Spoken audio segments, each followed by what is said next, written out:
Pues para mí el liderazgo local, el liderazgo municipal es sin duda uno de los liderazgos más apasionantes que existen, ¿no? Y hay tres claves en las que nosotros llevamos trabajando muchos años y que creemos que son importantes. Una primera clave de ese liderazgo local es entender el liderazgo como algo que va mucho más allá del cargo público, del cargo político, y entenderlo como vocación de servicio.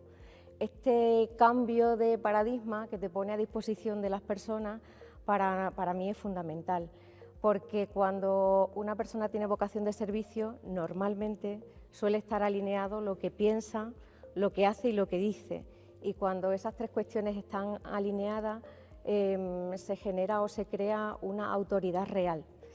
La autoridad real o la autoridad moral es un elemento que no se compra o que no se gana con el cargo, sino que se gana con la palabra cumplida, que se gana con la transparencia y que se gana con el saber hacer día a día y con ese implemento o con esa solvencia institucional que te da la certeza de ir haciendo las cosas con esa claridad.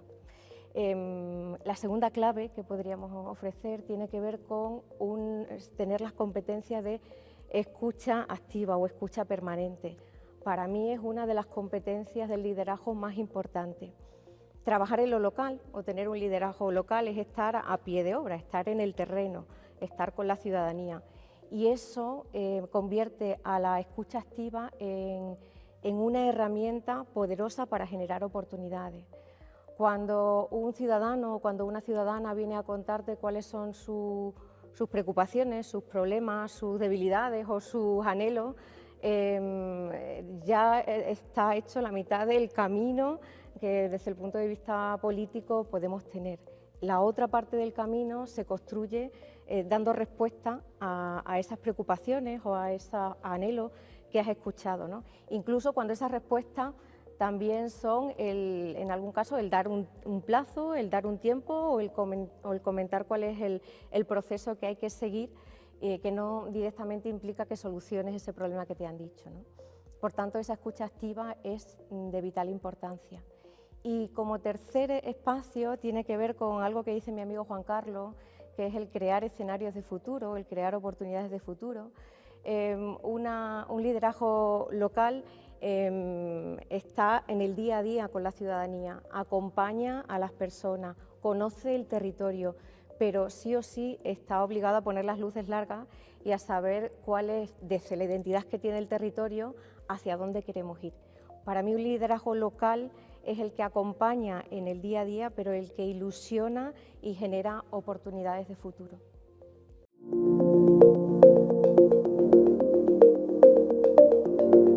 La comunicación política creo que es una asignatura que tenemos pendiente. En el día a día estamos viendo cómo los planes que se programan y que se vienen desarrollando no consiguen acercarse a la ciudadanía, y eso tiene que ver con que el lenguaje que utilizamos está alejado de la realidad de la mayoría de las personas o ciudadanos y ciudadanas que viven en nuestros pueblos. Tenemos que trabajar en hacer asequible y sencilla, que no simple, la comunicación para que pueda ser entendida.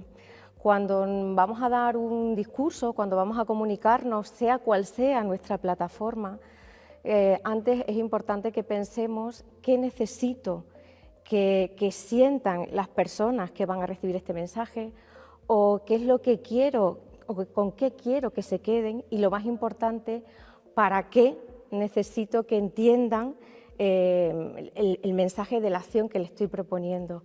Hay veces que cuando nos enfocamos en transmitir ese porqué o utilizamos palabras o mensajes demasiado técnicos o con tecnicismos innecesarios, se produce un efecto contrario, y es que alejamos a las personas de esa visión tan importante que es la comunicación política. Por lo tanto, sea cual sea la plataforma que utilicemos, mucho más si es digital, tenemos que hacer un esfuerzo por ir a una comunicación directa, ir a una comunicación sencilla, insisto, que no simple, y que esté orientada a las necesidades y a la capacidad de comprender el problema y la solución de las personas que lo escuchan.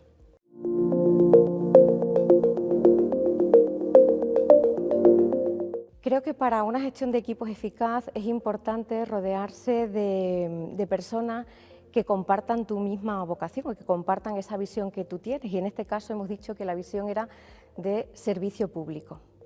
Tener en un mismo equipo a personas del ámbito político y a personas del cuerpo técnico y también a personas voluntarias es fundamental para llevar nuestro programa electoral a buen puerto.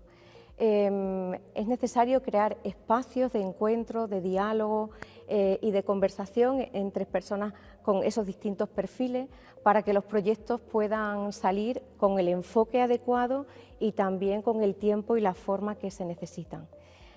Además, es importante tener en cuenta que en esa gestión de equipo no solo es una gestión técnica, una gestión que necesitará los espacios de encuentro, de planificación, de gestión, sino que son espacios en los que tenemos que alinear a las personas en cuáles son esos objetivos que vamos a conseguir al final de nuestras legislaturas, cuáles son nuestras líneas de acción, cuáles son nuestros proyectos tractores, y a partir de ahí conseguir que la comunicación que se ejerza no solo sea del liderazgo individual, del alcalde, alcaldesa, del concejal o concejala, sino que sea de todo un cuerpo técnico y político. Además, creo que es importante incorporar la inteligencia emocional en la gestión de los equipos.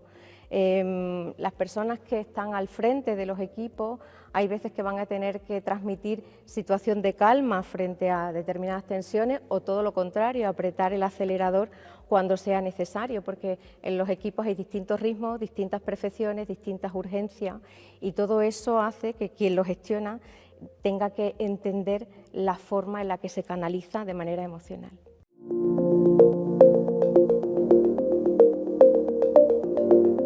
La resolución de problemas es algo que va íntimamente ligado al desarrollo de la vida cotidiana en los pueblos, desde asociaciones vecinales, barriadas, desencuentros con el otro partido político o incluso dentro del mismo equipo que está liderando. Esa gestión de los problemas es una constante, ¿no? A mí me gusta utilizar en la gestión de equipos y en la resolución de problemas una metodología de comunicación que se denomina comunicación no violenta y que tiene unos pasos muy sencillos. El primer paso es tratar de entender el problema y entender las distintas posturas sin enjuiciar, es decir, entender cuáles son los hechos que han pasado desde la perspectiva de las distintas personas que están en confrontación. Por lo tanto, una primera parte es saber escuchar sin enjuiciar para que cada persona o para que cada grupo se pueda explicar. El solo hecho de escuchar ya rebaja la tensión, por lo tanto ese es un primer paso. Un segundo paso tiene que ver con tratar de entender y de conocer o de escuchar activamente cuáles son los problemas, las quejas o las dificultades que van a veces mucho más allá de las palabras y que están detrás de los enfados y que algunas veces no se pueden explicar. Conocer cuáles son esas percepciones que inician el problema es fundamental para ir al tercer paso, que es llegar a un acuerdo de mínimos. Antes de tratar de resolver las diferencias de cada una de las posturas, es importante llegar a un acuerdo de mínimos que seguro que las distintas partes que están en desacuerdo pueden llegar a entender. Empezar por ese acuerdo de mínimo es importantísimo porque resolver problemas va mucho más allá de negociar y de ver qué parte es la que gana. Resolver problemas de una manera amable es garantizar que la convivencia y que ese trabajo vecinal del futuro o ese trabajo con nuestros otros representantes de la corporación en un futuro se mantiene. Trabajar desde las diferencias es trabajar en un diálogo continuado para generar oportunidades de futuro. Genial.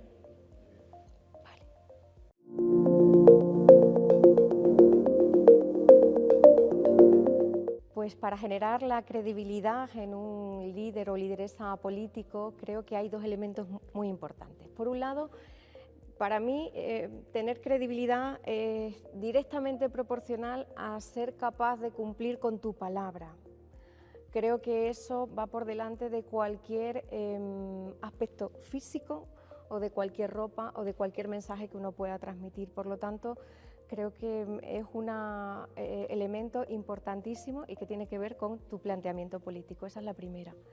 Y la segunda, bueno, tiene que ver con la marca personal de cada uno de nosotros y nosotras. La marca personal se construye, pero la marca personal comienza por saber quién eres, por saber cómo te posicionas, no solo cuáles son tus valores, sino cómo te posicionas tú, qué pasos en la comunicación sabes que no quieres dar, es decir, conocerte para a partir de ahí mejorar, aprender, evolucionar respecto a cómo comunicas, respecto a cómo trasladas el mensaje, cómo te posicionas, cómo vistes, qué tipo de espacios utilizas para lanzar tus mensajes, y todo eso tiene que estudiarse, analizarse y desde luego se utilice la plataforma que se utilice para comunicar, tenemos que asegurarnos de que sea constante en el tiempo para que no dé una sensación de espacio descuidado o de espacio que se ha elegido para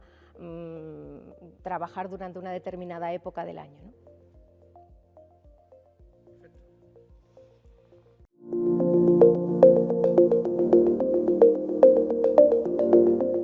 La ética, la transparencia y la coherencia tienen que ser principios y valores que nos guíen a lo largo de todo nuestro liderazgo político y personal. Y eso, para poder manifestarlo y transmitirlo a lo largo del tiempo, debe estar presente en todas las acciones que desarrollamos, pero también en todas las acciones que comunicamos. Hay veces que la comunicación se limita a notas de prensa puntuales o a ruedas de prensa cuando hay un hecho determinado. Sin embargo, creo que es importante para mantener esa credibilidad y esa transparencia de manera continua, es importante que tengamos un plan de comunicación asentado en el tiempo, un plan de comunicación que no se olvide de los momentos importantes en los que vamos a ratificar o quiénes somos, o dónde estamos, o dónde está nuestro plan, y que va a cuidar los espacios de conversación de manera continua, ¿no? También es importantísimo cuidar en esa ética y en esa transparencia los espacios de relación que tenemos con la ciudadanía, ¿no? Hay veces que nos acercamos a determinados pueblos o a determinadas barriadas solo en épocas en las que a lo mejor tenemos que comunicar cuál va a ser nuestro proyecto a futuro, ¿no? Sin embargo, un planteamiento de comunicación que permita esa relación constante con la ciudadanía también es un compromiso ético de transparencia y de una comunicación eficaz.